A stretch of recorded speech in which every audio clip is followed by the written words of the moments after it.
Assalamualaikum warahmatullahi wabarakatuh. Sampurasun.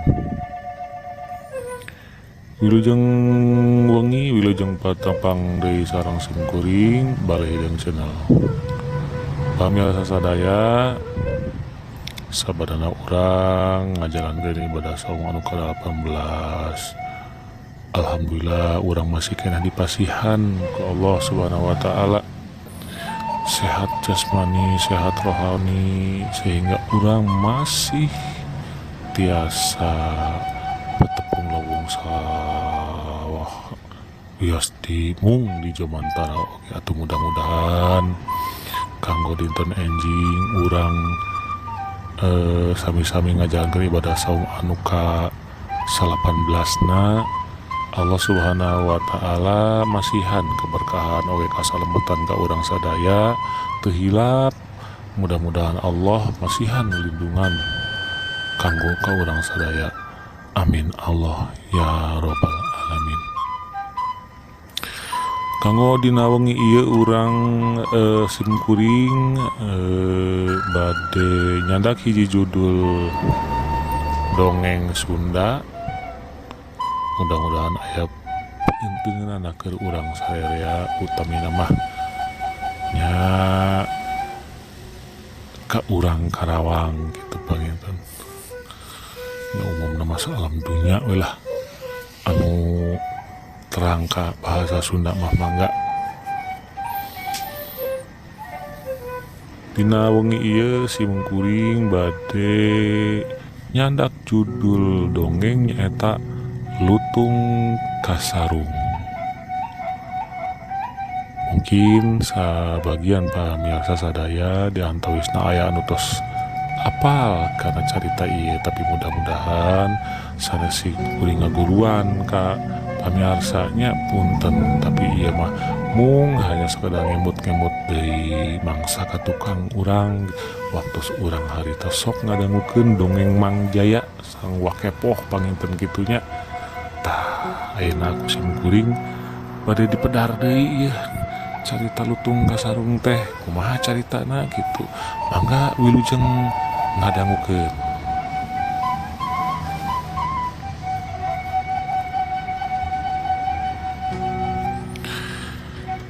Kacaturkeun di nagara Pasir Batang, Prabu Tapak Ageng ti Prameswari Nitiswari kagungan putra 7, istri sadaya.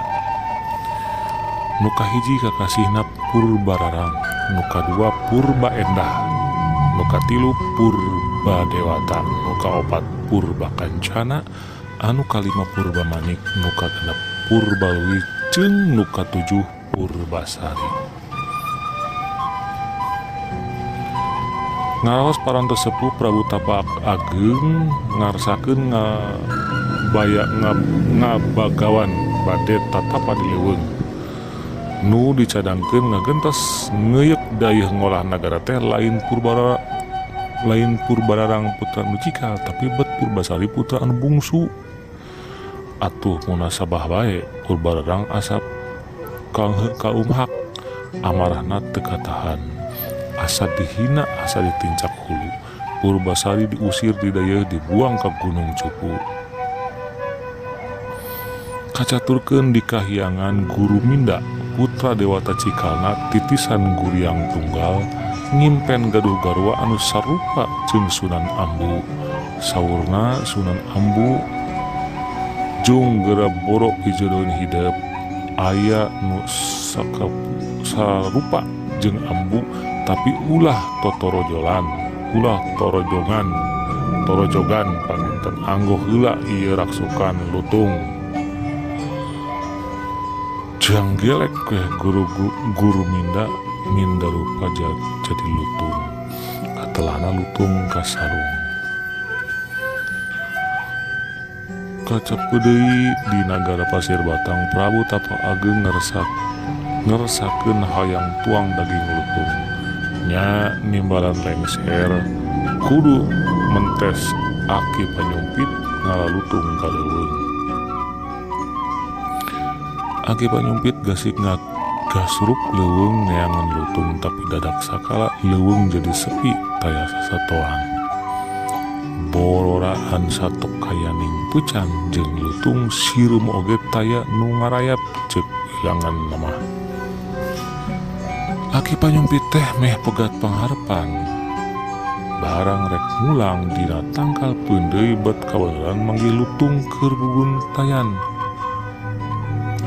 Ari rek disumpit celengkeung teh lutung teh nyara aki bet kaniaya ulah disumpit kuring teh rek ngaku bapa pulung aki hayang betah di dunya hayang nyaho anu dingaranan karaton.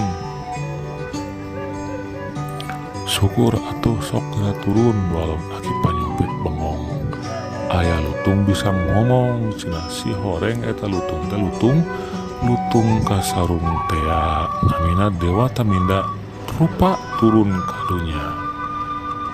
Lutung kasarung dibawa ku aki panyumpit diaturanan ka karaton tapi barang rek dipencit taya pakarang muterak sang lutung teu bisa dirogahala tungtung nama saur ratu lengser pasrakeun bae ka anak kami sugan butuh keur dibujangeun. Nya atuh ku lengser dipasrakeun ka Purbararang. Ari walona teh bet daek soteh ngabujangkeun lamun jalma nu utama mun lalaki turunan mantri. Ari lutung mah sanget teuing daregdag leh lengser ka putri nu kadua teu ditampa kanu katilu kan kitu keneh pajalkeun teh lain teu hayang nampangan sieun ku si teteh.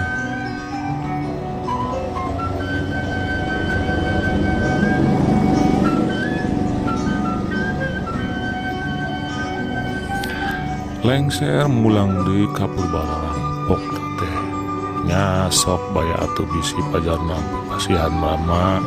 Lutung kasarung tetep di karaton belenyang lumpat ngintip para mojang nu laljang keur ngagembang ninun.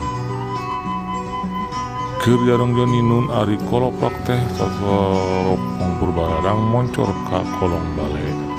Cing adi pangepetkeun toropong ih teteh apan boga bujang lutung cek Purbalewi.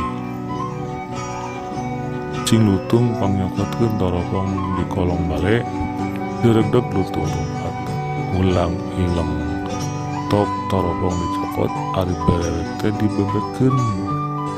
dibebekeun man jadi 5 sok disodorkeun. Curig lutung cek Purbararang toropong aing sabogo-bogo dibebekeun lengser teu sudi kami mah hanturkeun si lutung ka si Purbasari di leuweung. Cut lengser turun lutung unggek tuluy nuturkeun lutung kasarung ditampak ku Purbasari. Mama lengser geuning si teteh aya keneh adilna kajeun lutung tambah suwung kajeun hideung tambah keung nu dileuweung kajeun goreng tambah jempe nu nyorangan hatur nuhun bejakeun ka si teteh. Tutas hatur nuhun lengser mulang deui ka karaton. Caturkeun di sisi leuweung Purbasari ngagoler dina palupung sabebek di hateup ulit sajalon lutung kasarung ngangres ninggal kaayan putri rep sang putri disirat. Hutun urang sare jeung kaula kula mah banget kutundung. Sang putri lutung mah tara sare jeung manusia bisi geuleuheun rep putri Purbasari kula meuti belah pisan.